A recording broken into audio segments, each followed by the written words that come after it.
زوجة عن زوجة تختلف.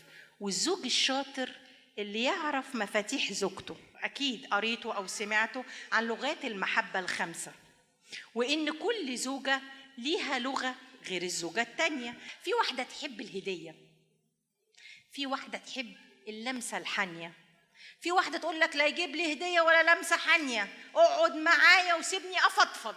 يبقى الوقت قيم، عايزة أقعد معاك أحكي من غير العيال. في واحدة تانية تقول لك بس لا تجيب لي هدية ولا تقعد معايا ولا تطبطب عليا، قوم اعمل لي حاجة ساعدني فيها، صبن لي المواعين، أنا كده هيوصلني جدا محبتك.